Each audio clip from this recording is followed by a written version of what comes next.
Next আমরা দেখবো হচ্ছে ট্রান্সপিরেশন। ট্রান্সপিরেশন কি?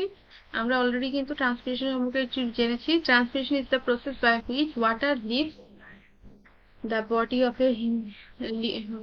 of a living plant and reaches the atmosphere as water vapor. যখন কি হবে যে ওয়াটারটা কি হবে একটা লিভিং প্ল্যান্টের বডি থেকে চলে যাবে, কি সেটা হচ্ছে গিয়ে আমার পৌঁছাবে কোথায়? অ্যাটমসফিয়ার। কি কি হিসাব? ওয়াটার ভেপার হিসাবে। ঠিক আছে, তখন সেটাকে আমরা বলবো হচ্ছে কি ট্রান্সপিরেশন। কিছু ফ্যাক্টরস আছে ট্রান্সপিরেশনকে যেগুলো এফেক্ট করে, সেগুলো কি? Atmospheric vapour pressure, temperature, light intensity, wind, characteristics of plant. তাহলে এই ফ্যাক্টরগুলো হচ্ছে কি আমার ট্রান্সপিরেশনকে ইফেক্ট করবে। এগুলা ডিটেল বইতে দেওয়া আছে, তোমরা সেখান থেকে একটু দেখে নিতে পারো। আচ্ছা, difference between evaporation and transpiration. Transpiration আর ইভাপোরেশনের মধ্যে ডিফারেন্সটা কি? Transpiration only confined to daylight and transpiration only confined to daylight and transpiration rate depends on the growth period of plant. ট্রান্সপিরেশনটা সাধারণত কি হয়? ডে লাইট পিরিয়ডে হয়, রাত্রেবেলা হয় না ট্রান্সপিরেশনটা। আর এটা হচ্ছে গিয়ে গ্রোথ পিরিয়ড অফ প্ল্যান্টের গ্রোথ পিরিয়ড রেটের উপর ডিপেন্ড করে আমার ট্রান্সপিরেশন রেটটা কত বেশি হবে কম হবে। আর ইভাপোরেশনটা কন্টিনিউস করে কি all through the day and night, but rates are different. দিনের বেলা বা রাতের বেলা তাদের রেটটা ডিফারেন্ট হয়, কিন্তু এটা সারাদিন এবং রাত সবসময় ইভাপোরেশনটা হতে থাকে। ঠিক আছে, এটা ছোট ডিফারেন্স আসলে আসতে পারে যে দুটার মধ্যে পার্থক্যটা কি। ঠিক আছে, এরপর আমরা কিছু টার্মস দেখবো, কিছু ডেফিনেশন যেগুলো আমাদের অঙ্ক করার জন্য আসলে লাগবে। তো ট্রান্সপিরেশন সেই পয়েন্টগুলা কি কি? প্রথমে আছে হচ্ছে potential evapotranspiration. It is the sufficient, এটাকে আমরা শর্টে বলতে পারি PET, potential evapotranspiration. It is sufficient moisture is available to completely meet the needs of vegetation fully covering the area. The resulting evapotranspiration is called potential evapotranspiration. যদি এরকম হয় যে আমার ভেজিটেশন গ্রোথের জন্য যতটুকু পরিমাণ ময়েশ্চার কন্টেন্ট লাগবে সেটা হচ্ছে কি আমার টোটালি অ্যাভেলেবেল আছে ওই এরিয়াতে ফুল কভার দেওয়ার জন্য, তাহলে সেটাকে আমরা বলবো পটেনশিয়াল ইভাপোট্রান্সপিরেশন। অ্যাকচুয়াল ইভাপোট্রান্সপিরেশনটা কি? তা real evapotranspiration occurring in a specific situation is called actual evapotranspiration. এটাকে আমরা সংক্ষেপে বলতে পারি AET। নেক্সট আছে হচ্ছে ফিল্ড ক্যাপাসিটি। ফিল্ডে যেমন ম্যাক্সিমাম যতটুকু অ্যামাউন্ট অফ ওয়াটার আসলে আছে যেটা হচ্ছে গিয়ে আমার ফোর্স অফ গ্র্যাভিটির এগেনস্টে রিটেন করতে পারে, সেটাকে আমরা বলবো ফিল্ড ক্যাপাসিটি। তাহলে ফিল্ড ক্যাপাসিটিকে আমরা বলবো FC is the maximum quality of water that the soil can retain against the force of gravity. আচ্ছা, তারপর হচ্ছে গিয়ে পার্মানেন্ট উইল্টিং পয়েন্ট, এটাকে আমরা বলবো শর্টে পিডব্লিউপি। পার্মানেন্ট উইল্টিং পয়েন্টটা কি? যে যতটুকু ওয়াটার কন্টেন্ট আমার অ্যাভেলেবেল আমার প্ল্যান্টটা সাস্টেইন করতে পারে, তার বেশি আসলে হলে গাছটা আসলে বেঁচে থাকবে না, মারা যাবে। ঠিক আছে, is the moisture is no longer available in sufficient quantity to sustain the plant. ঠিক আছে, available water টা কি? the difference between the permanent wilting point and field capacity is called available water. তার মানে permanent wilting point আর field capacity পার্থক্যটাকে বলতে পারবো কি available কতটুকু ওয়াটার আছে। ঠিক আছে, আচ্ছা মেজারমেন্ট অফ ইভাপোট্রান্সপিরেশন। ইভাপোট্রান্সপিরেশন আমরা কিভাবে মেজারমেন্ট করতে পারি? এটাকে আমরা দুইটা পদ্ধতিতে মেজারমেন্ট করতে পারি, বাই লেসিমিটার আর হচ্ছে গিয়ে ফিল্ড প্লট। লেসিমিটারের জন্য কিছু ফর্মুলাস আছে, ফিল্ড প্লটস এর জন্য কিছু ফর্মুলাস আছে, এগুলার ডিটেল ছবি বর্ণনা বইতে আছে, আমরা একটু ফর্মুলা গুলা জেনে রাখবো। ঠিক আছে, তাহলে হবে। এগুলো আসলে ম্যাথের জন্য লাগবে না, আর এগুলার ডিটেইলি আসলে মেজারমেন্ট কিভাবে করা হয় সেভাবে আসলে পরীক্ষাতে ডিসক্রাইব করো এই জাতীয় কোশ্চেন আসে না। তো আমরা জাস্ট জানার জন্য একটু বই থেকে ছবিগুলা দেখে নিবো আর এখানে ফর্মুলা গুলো একটু দেখে নিবো। ঠিক আছে, আচ্ছা এরপরে আমরা আসি analytical methods of evaporation estimate. Evaporation estimate করার জন্য বিভিন্ন ধরনের অ্যানালিটিক মেথড আছে, তার মধ্যে তিনটা মেথড আছে। একটা হচ্ছে ওয়াটার বাজেট মেথড, নাম্বার 2 হচ্ছে এনার্জি ব্যালেন্স মেথড, নাম্বার 3 হচ্ছে মাস ট্রান্সফার মেথড। ঠিক আছে, তো এই মেথডের মধ্যে আমাদের কিছু আবার অঙ্ক থাকবে। অঙ্কগুলা হচ্ছে গিয়ে আমরা এখানে একটা অঙ্ক আছে হচ্ছে গিয়ে এই যে example 3.3, calculate the potential evapotranspiration from an area near New Delhi in the month of November by Penman's formula. Penman's formula use করে হচ্ছে গিয়ে potential evapotranspiration বের করতে হবে। এটা খুবই ইম্পর্টেন্ট একটা অঙ্ক এবং অনেক লেংথি একটা অঙ্ক, তোমরা বাসায় প্র্যাকটিস করবে। এবং এই অঙ্কটার জন্য আমাদের এই টেবিলগুলো লাগবে। ঠিক আছে, এই টেবিলগুলো আমাদের লাগবে। ঠিক আছে, আচ্ছা এই অঙ্কের জন্য আমাদের কিছু ফর্মুলাস আছে, ফর্মুলাগুলো আমরা একটু দেখে আসি। কেলম্যানস ইকুয়েশনটা কি? পিইটি সমান A H N plus E A gamma divide by A plus gamma. H N সমান কি? H A into 1 - r bracket হচ্ছে গিয়ে A plus B small N by capital N minus sigma T A to the power 4 into 0.56 minus 0.092 root over E A bracket ব্র্যাকেটে হচ্ছে into হচ্ছে গিয়ে 0.10 plus 0.90 এই small N by capital. তো আমরা আসলে এই সূত্রগুলো একটু সবাই মেমোরাইজ করার চেষ্টা করব, ঠিক আছে? কারণ পরীক্ষাতে আসলে সূত্রগুলা দেয়া থাকবে, ঠিক আছে? আর এই সূত্রের প্রত্যেকটা টার্ম আসলে কোনটা কি ডিফাইন করা হয়েছে সেগুলো এখানে আমি ইলাবোরেট করে দিয়েছি। ইএ হচ্ছে কি আমার ইভাপোরেশন রেট, যেটা হচ্ছে কি একটু আগে আমরা বের করছি দেখছিলাম যে ইএটা কি 0.35 EW minus EA plus 1 plus ইউ2 বাই 160 160 না, এখানে 16 ছিল, ঠিক আছে? আচ্ছা, টিএ হচ্ছে গিয়ে 273 প্লাস ডিগ্রি সেলসিয়াস, সিগমা হচ্ছে গিয়ে 2.01 into the power -9 millimetre per day. এটা হচ্ছে স্টিফেন বোলটজম্যান কনস্ট্যান্ট। আর হচ্ছে গিয়ে রিফ্লেকশন কোএফিসিয়েন্ট, স্মল এন হচ্ছে অ্যাকচুয়াল ডেকোরেশন অ্যাকচুয়াল ডিউরেশন হওয়ার কথা, ডেকোরেশন কিনা আসলে এখানে মনে একটু ভুল আছে, সবাই একটু বইটা চেক করবা। ক্যাপিটাল এন হচ্ছে গিয়ে maximum hour of bright sunshine, কতটুকু সময় আসলে ব্রাইট সানশাইন থাকতেছে। গামা হচ্ছে গিয়ে 0.49 মিলিমিটার। ইএ হচ্ছে গিয়ে 0.29 cos 5 স্মল বি, আর স্মল এ হচ্ছে দুইটা কনস্ট্যান্ট, এ বি এর মান হচ্ছে গিয়ে 0.52। এইচ এন হচ্ছে নেট রেডিয়েশন, আর এইচ এন এর ফর্মুলা তো বললামই, ঠিক আছে? এ হচ্ছে গিয়ে constant depending upon the latitude given by A সমান 0.29 cos 5। এখানে একটু ভুল আছে, এখানে ক্যাপিটাল ই এর নিচে এ আসছে, এই ক্যাপিটাল ইটা হবে না, এখানে এ সমান হবে 0.29 cos 5। একটু কারেকশন করে নিও তোমরা, ঠিক আছে? আচ্ছা, রিফ্লেকশন কোএফিসিয়েন্ট গুলা চেঞ্জ হয় কিভাবে সেটাও এখানে একটু দেওয়া আছে। সারফেস এর উপর বেস করে ক্লোজ গ্রাউন্ড প্রোবস হলে এক ধরনের 0.15 থেকে 0.25, বেয়ার ল্যান্ডস হলে 0.05 থেকে 0.45, ওয়াটার সারফেস হলে 0.05, স্নো হলে 0.45 থেকে 0.95, এরকম চেঞ্জ হবে, ঠিক আছে? আর টিএ হচ্ছে মিন এয়ার টেম্পারেচার, আর ই এস অ্যাকচুয়াল মিন ভেপার প্রেশার, এগুলো তো আমরা জানি অলরেডি।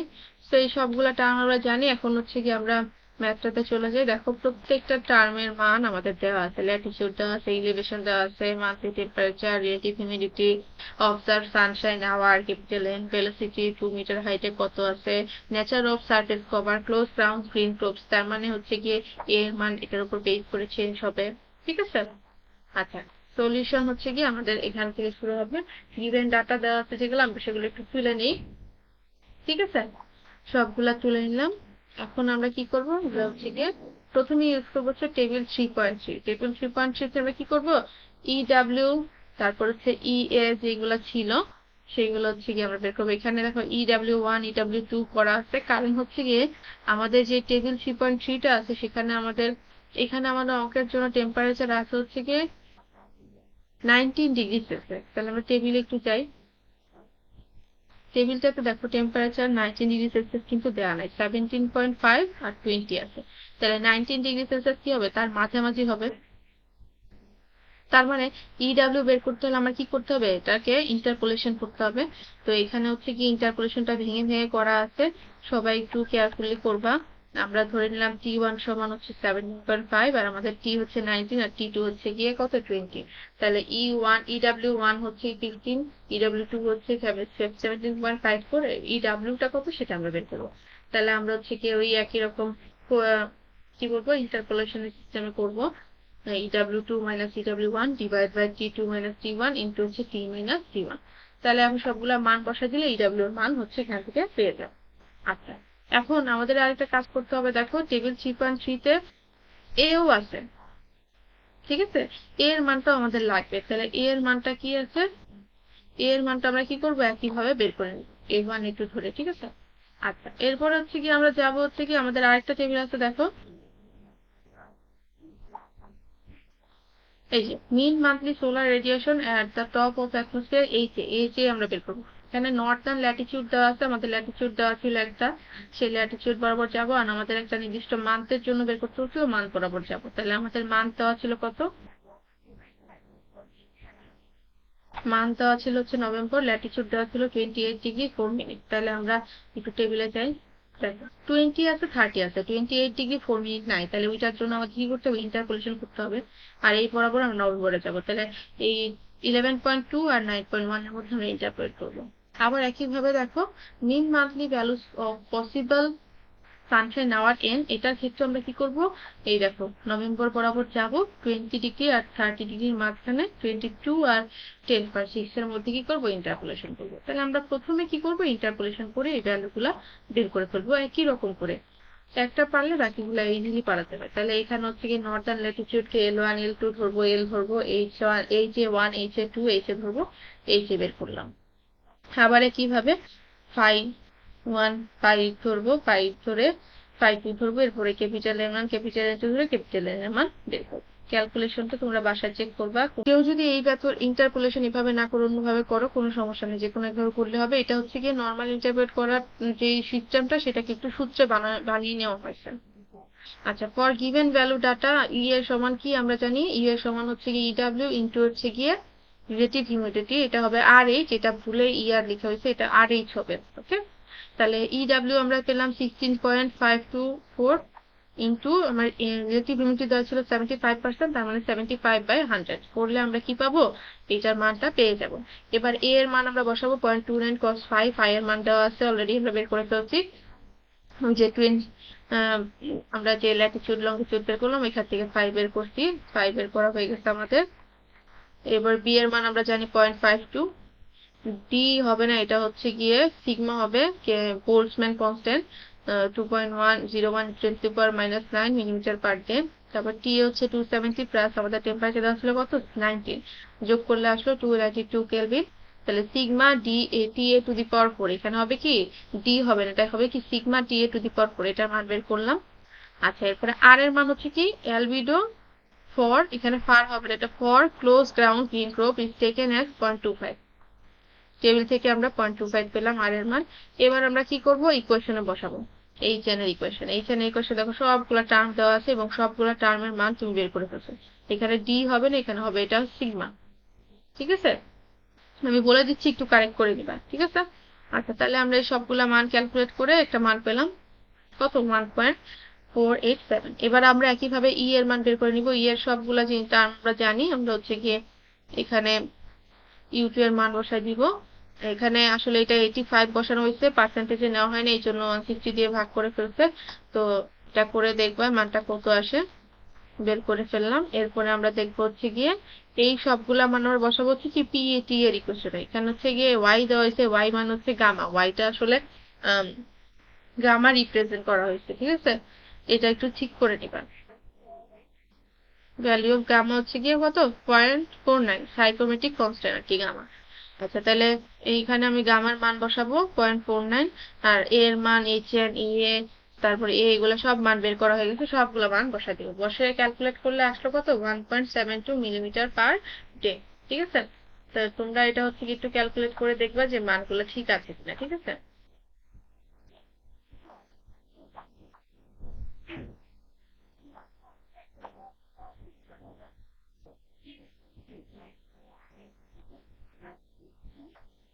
এটা কিন্তু বইয়ের একটা এক্সাম্পল, কোনো জায়গায় ভুল থাকলে ক্যালকুলেশন বা ডাটায় বই থেকে একটু ক্রস চেক করে নিবা, ঠিক আছে। তাহলে এটা পার আসলো কত 1.72 মিলিমিটার পার ডে।